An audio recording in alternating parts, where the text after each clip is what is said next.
Louvado seja o Senhor, chegamos na semana Oui, 10. soit le Seigneur, nous sommes parvenus à la semaine 10, Procurai dont le titre est a edificação da igreja. Chercher à progresser pour l'édification de l'Église. Completa Cette semaine est pleine de sujets richissimes qui, bien appliqués dans notre vie d'Église, nous allons beaucoup coopérer avec le Seigneur. Donc, premièrement, nous allons voir la relation entre les ministres de la Nouvelle Alliance et l'édification de l'Église. Nous rendons grâce au Seigneur afin qu'il y ait édification. Dieu a besoin des ministres. Donc, nous allons voir que vous êtes ministre, je suis ministre, et nous devons coopérer afin qu'il y ait édification du corps du Christ. Nous allons aussi voir l'importance de l'amour dans cette édification. Non seulement l'utilisation de nos dons, mais tout ce qui est en relation à l'amour, afin que nous puissions prendre soin de notre relation avec nos frères. Nous allons aussi voir l'exercice adéquat du don et aussi dans les réunions d'église. Nous allons toucher maintenant à chaque point afin que nous puissions développer cette parole et que vous puissiez être aidés dans vos réunions, dans vos messages, et que le frère puisse gagner, les frères puissent gagner le fardeau de cette semaine plein de fraîcheur et que l'Église puisse croître. Donc, premièrement, Dieu veut vous utiliser. Dieu veut utiliser des personnes. Cependant, Dieu veut utiliser des personnes qui sont disponibles. On peut être une personne adéquate, mais pas disponible. Ils ne sont pas disponibles pour servir le Seigneur. Donc, frères, nous devons toujours donner à Dieu l'opportunité de nous utiliser. Si nous sommes des personnes adéquates et si nous n'avons pas le temps pour servir le Seigneur, comment Dieu va-t-il nous utiliser? Dieu va utiliser des personnes qui sont moins adéquates, mais cependant disponibles. Donc, par exemple, nous pouvons citer le cas du Seigneur Jésus qui a prêché à la femme samaritaine. Cette femme a prêché à toute la ville. Elle n'était pas une femme adéquate, mais elle était disponible pour le Seigneur. Elle a fait en sorte que plusieurs personnes ont été sauvées à travers son témoignage. Un autre exemple riche et précieux aussi, c'est celui de l'armée de David. Je voudrais lire avec vous 1 Samuel 22, verset 1. Il dit ceci au verset 1, David partit de là et se sauva dans la caverne d'Adullam. Et le verset 2 dit ceci, tous ceux qui se trouvaient dans la détresse et qui avaient des créanciers ou qui étaient mécontents se rassemblèrent auprès de lui et il devint leur chef. Ainsi se joignirent à lui environ 400 hommes. Donc, regardez donc la situation des hommes qui se sont joints à David pour composer son armée. Des hommes endettés, des hommes mécontents et des hommes qui étaient dans la détresse. Donc, David a travaillé en ces personnes qui sont devenues son armée, sa grande armée, avec laquelle il a fait des grandes conquêtes. Et pour cela, on appelle David le vaillant à cause de cette armée. Donc, Dieu veut nous utiliser pourvu que nous soyons disponibles. Un autre point aussi important, ce sont les outils que Dieu a utilisés. Ici, à la page 22, il dit ceci, au-delà de cela, Dieu nous a donné des outils précieux pour nous aider dans la prédication de l'Évangile, comme le comportage dynamique et le camion de Expo Livre. Nous devons servir avec que l'humilité puisse augmenter chaque jour. Et Dieu est en train de nous capaciter avec des outils qui nous aident. Il nous donne des outils qui nous aident et ces outils vont nous aider à conquérir des personnes au Seigneur. Continuons. À la page 22, il dit ceci, le motif de parler de l'amour, c'est l'édification. Dieu veut nous donner plusieurs personnes. À partir d'ici, frère, il y a un encouragement très fort par rapport à l'amour.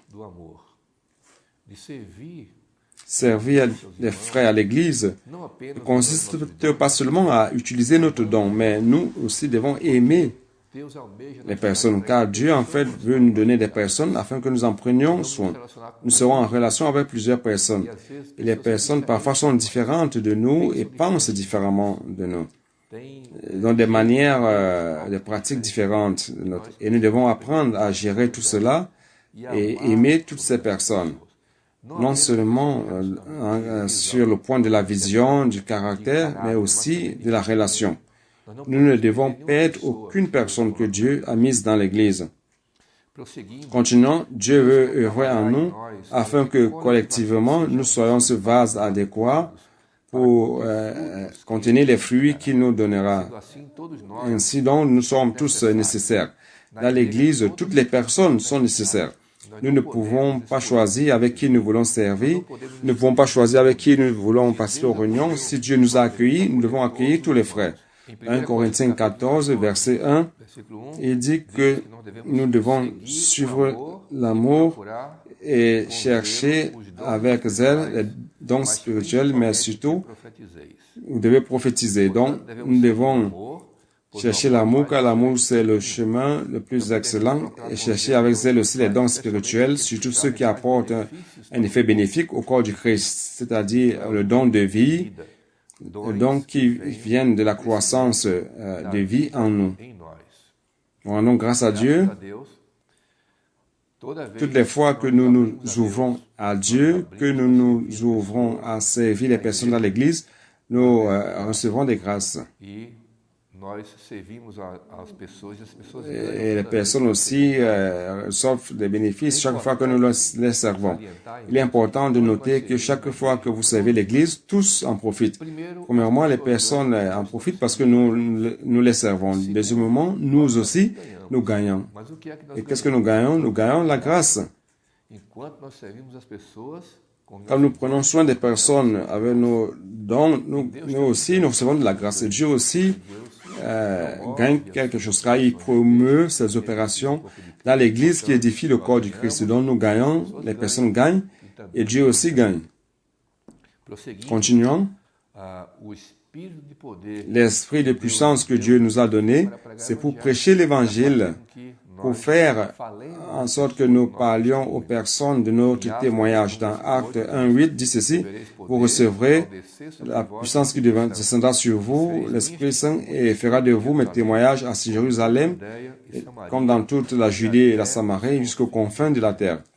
Ceci montre que Dieu opère en nous, et cette opération de Dieu en nous fait de nous ses témoins. Et nous commençons donc à dire aux autres ce que Dieu a fait dans notre vie. Donc chaque fois que nous connaissons des expériences réelles de notre vie, nous pouvons parler de ces expériences et ainsi aider les personnes avec elles. Continuons maintenant jusqu'à mardi et mercredi de la nourriture quotidienne, dit que tout, en fait, est pour le collectif. Donc, le thème de mardi, c'est l'utilisation des expériences personnelles en faveur du corps. Et mercredi, c'est l'édification collective. Je vais lire la nourriture quotidienne à la page 25. Chacun de nous est important pour l'édification de l'Église. Dieu nous conduit jour après jour et nous amène à avoir beaucoup d'expériences. Mais nos expériences, c'est pour le corps du Christ et non seulement pour nous. Beaucoup se font du souci se préoccupent tout simplement d'avoir les dons, et non de l'objectif du don. Le don, c'est pour l'édification de l'Église et non pour notre propre intérêt. Donc, les dons que Dieu nous a donnés sont pour un bénéfice collectif pour toutes les personnes, afin que toutes les personnes puissent en profiter. Chaque fois que nous utilisons les dons que Dieu nous a donnés, ça doit être en faveur de l'Église et de l'édification du corps du Christ. Donc tout ce que nous connaissons, nous souffrons, c'est pour le bénéfice du corps. Si nous acceptons cela et payons le prix, les autres seront aussi édifiés. Donc, allons maintenant à mercredi, continuons l'édification collective. À la page 27, il dit ceci: les dons nous ont été donnés et doivent être utilisés en amour pour un objectif de bénéfice pour le corps, afin qu'il n'y ait pas de division. Donc, prendre soin du corps et puis faire tout en faveur des uns des autres, afin qu'il y ait édification du corps du Christ. Nous devons utiliser notre don d'amour afin que nous ne causions pas de divisions dans le corps. Au contraire, nous devons coopérer avec tous les membres du corps du Christ afin d'obtenir leur croissance et en même temps l'édification. Il est important, nous nous rendons compte que l'édification, c'est quelque chose de collectif et non d'individuel. Donc, nous n'allons pas être édifiés tout seuls. Je ne peux pas être édifié tout seul. Vous aussi, vous ne pouvez pas être édifiés tout seul. Pour être édifiés, nous devons être tous ensemble, vous et moi, et avec les frères. C'est comme cela que Dieu donc promeut l'édification. Le plus souvent, il y a des personnes que peut-être nous n'aimons pas. Des personnes qui parfois dont nous n'apprécions pas sa pratique, ses manières. Mais si Dieu nous met ensemble, nous devons apprendre à coopérer les uns les autres afin qu'il y ait cette édification de l'Église. L'édification est importante car c'est notre protection contre l'ennemi. Nous sommes gardés, protégés dans l'Église édifiée. Le Seigneur lui-même a dit que les portes de l'enfer ne prévaudront point contre l'Église. Cette Église, en fait, c'est l'Église édifiée. Donc, nous sommes édifiés et si la porte de l'enfer est ouverte, grande ouverte, nous ne serons pas engloutis, car nous serons tous ensemble forts et fortifiés par l'édification. Nous devons être avec les frères.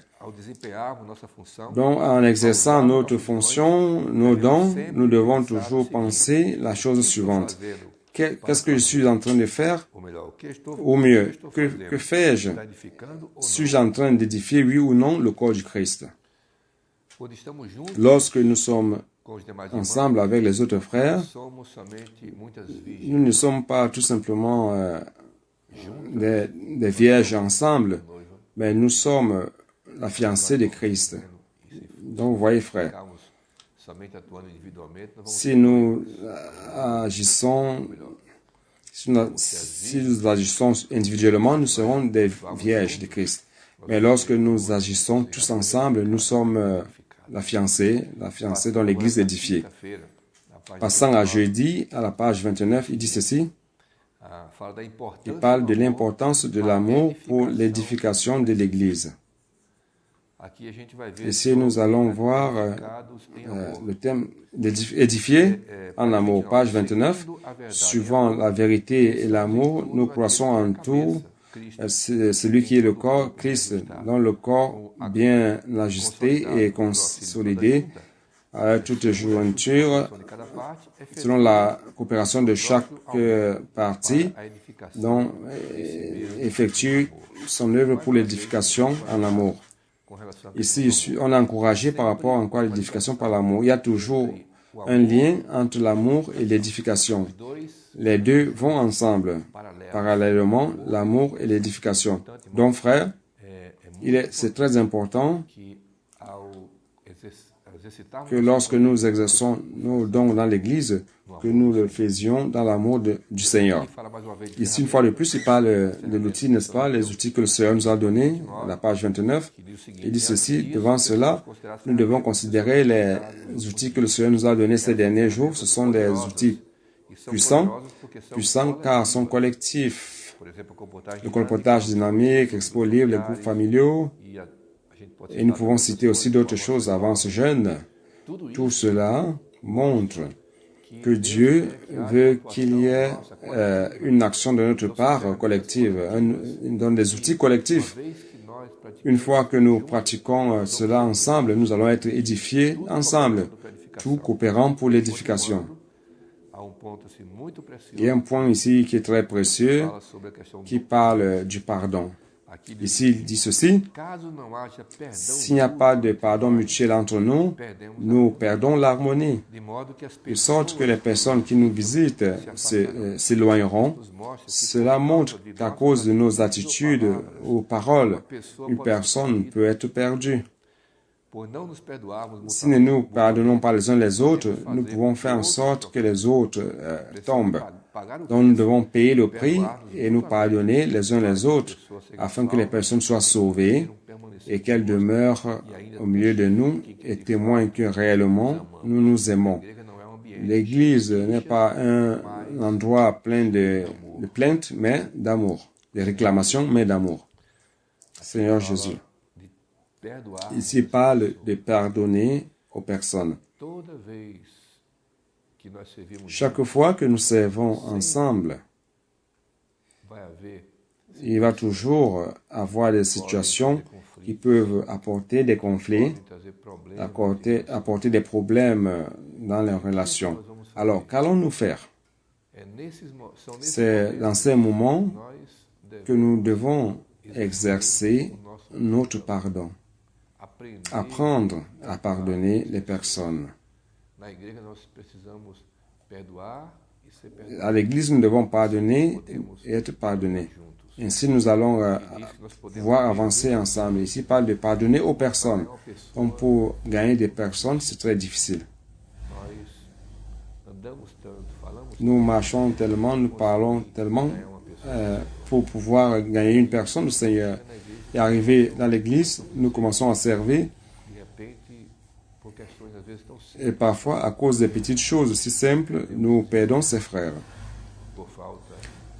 par manque de pardon. Donc, nous devons apprendre à nous pardonner mutuellement afin que d'autres personnes ne tombent pas et puissent avancer. Pour cela, nous devons payer le prix et renoncer à beaucoup de choses pour pouvoir pardonner aux autres, de manière à ce que nous ne péchions pas contre une personne pour laquelle Jésus est mort à la croix.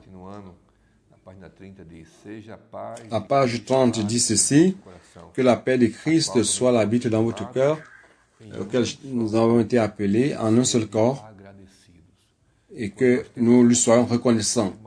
Lorsque nous avons des conflits avec les frères, nous perdons la paix. Nous passons le temps à remuer ces choses dans notre pensée, et cela apporte un maléfice à notre égard. Cela ne nous aide pas à avancer. Nous devons donc apprendre à résoudre nos problèmes de relation avec les frères, afin que nous ayons la paix avec les frères et aussi la paix avec le Seigneur. Ici, il dit que la paix de Christ soit l'arbitre dans notre cœur. Donc la paix de Christ, c'est le juge qui juge notre cœur. Donc si nous perdons la paix, cela veut dire qu'il y a quelque chose qui ne va pas avec nous.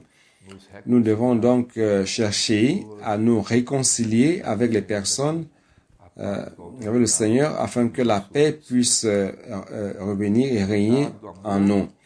Le résultat de l'amour, c'est la paix. Donc c'est la paix de Christ qui doit régner dans le corps.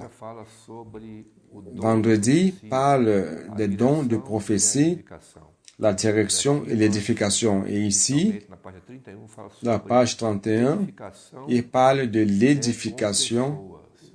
L'édification, c'est avec les personnes. C'est-à-dire que nous ne pouvons pas être édifiés seuls. Pour être édifiés, nous avons besoin de personnes autour de nous.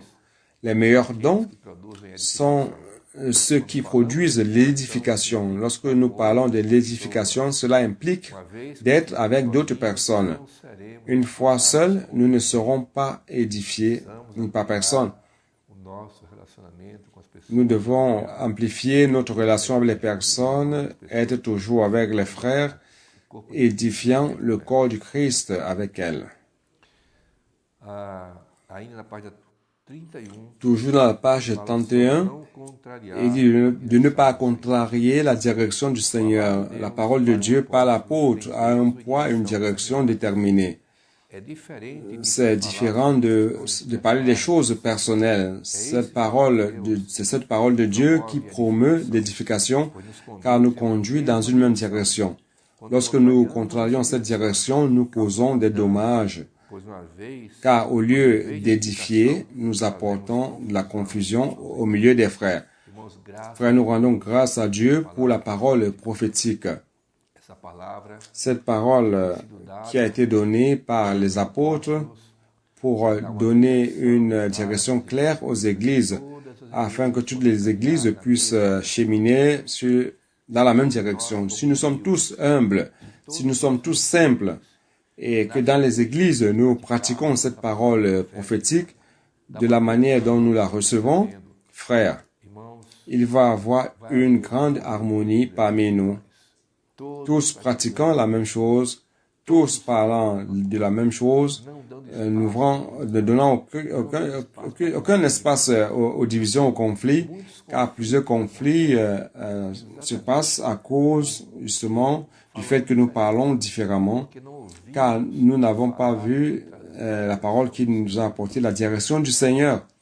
Il y a plusieurs paroles, les paroles qui apportent les encouragements personnels, qui nous aident par rapport au discernement sur une décision que nous pouvons prendre.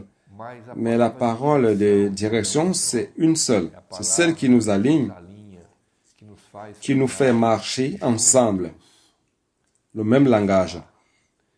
Cette parole a une puissance extraordinaire. Nous fait marcher ensemble et édifier l'Église. Je voudrais vous encourager tous à écouter cette parole qui nous donne la direction. Il ne s'agit pas seulement d'une parole de la conférence internationale. Au-delà de cela, le Seigneur parle toutes les semaines dans diverses régions du pays et même dans d'autres pays. Donc ces paroles sont mises sur notre portail, Institut Vie pour tous, sont enregistrées là et c'est disponible afin que nous puissions les écouter et en profiter, frères.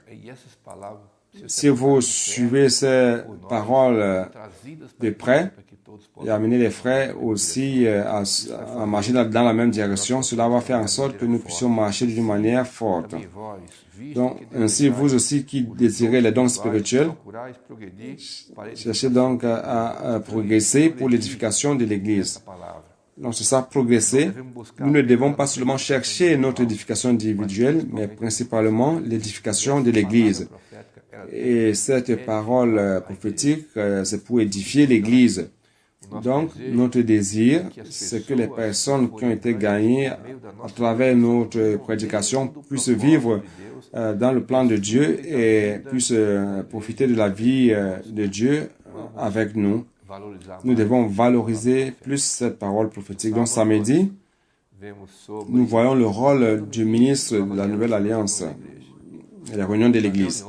Donc, les réunions ne sont pas seulement sont pas là afin que nous les regardions, que nous soyons juste des participants. Mais nous devons en fait être des personnes actives qui apportent sa participation, qui contribuent afin que tous puissent participer. La page 33 dit que si nous allons en réunion tout simplement pour participer, est-ce que nous allons coopérer avec l'édification de l'Église? Certainement non. Seulement lorsque nous participons activement aux réunions, en ce moment-là que nous coopérons à l'édification des frères. Donc l'apôtre Paul dans 1 Corinthiens 14 nous encourage à être actifs dans les réunions. Et il dit ceci, mais si tous prophétisent et qu'ils surviennent quelques non-croyants ou un homme du peuple, il est convaincu par tous, il est jugé par tous. Les secrets de son cœur sont dévoilés, de telle sorte que tombant sur sa face, il adorera Dieu et publiera que Dieu est réellement au milieu de vous. Donc Paul encourage les églises afin que tous soient actifs et non passifs. Nous ne pouvons pas être dans une réunion étant distraits, regardant nos cellulaires, faisant nos choses ou pensant à autre chose. Nous devons profiter des moments où nous sommes là pour exercer notre esprit, toucher le Seigneur, encourager d'autres frères et ainsi faire que nos réunions soient plus agréables possibles. Donc, lorsque nous fonctionnons et manifestons Dieu, les personnes sont touchées intérieurement. C'est ce que le ministre de la Nouvelle Alliance fait. Entrer dans la présence de Dieu afin que les personnes testifient que Dieu est avec vous. Donc, grâce au Seigneur, nous devons réellement fonctionner dans les réunions. Et pour terminer, dimanche, je parle du modèle pour les réunions d'église. Comment doivent être nos réunions? Paul parle dans 1 Corinthiens 14, 26. Que faire donc, frères, lorsque vous vous rassemblez, les uns ou les autres parmi vous ont-ils un cantique, une instruction, une révélation, une langue, une interprétation? Que tout se fasse pour l'édification. En est-il qui parle en langue?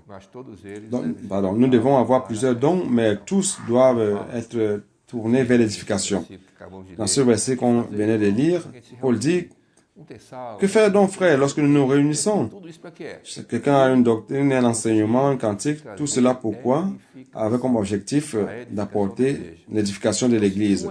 Donc, si dans une réunion, regardez, si dans une réunion, un frère se lève et parle, il contribue pour l'édification avec sa portion de la parole.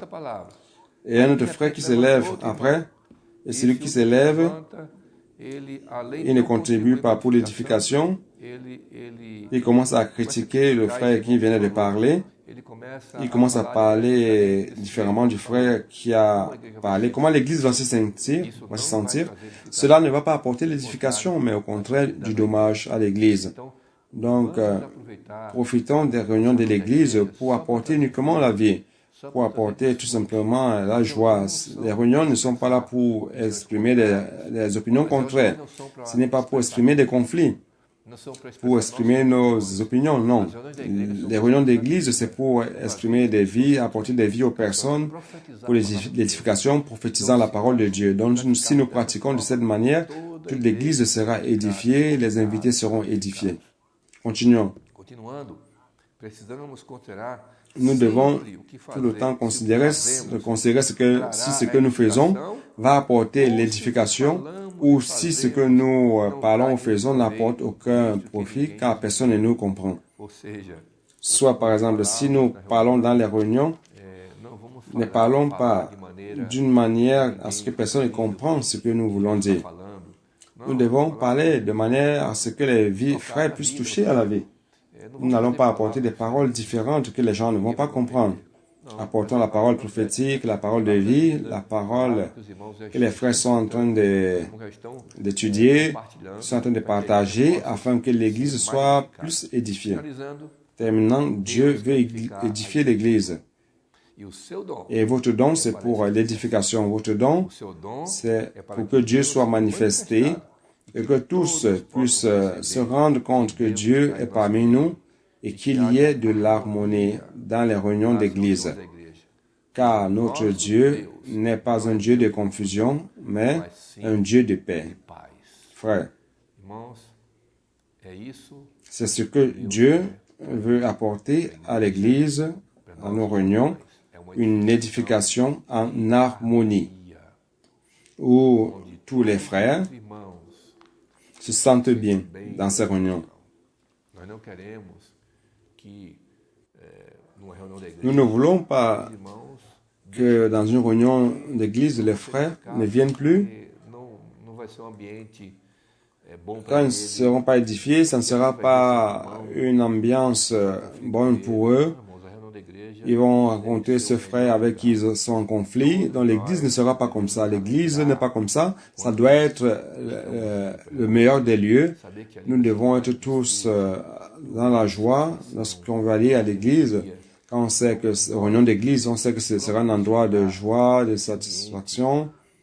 Et nous devons donc créer cette ambiance festive, cette ambiance de joie cette ambiance glorieuse afin que tous les frères puissent sentir la joie dans la réunion d'église. Que Dieu vous bénisse tous cette semaine et que nous puissions partager ces paroles, frères, et encourager l'église afin que tout soit actif dans l'édification de la maison de Dieu. Jésus est le Seigneur.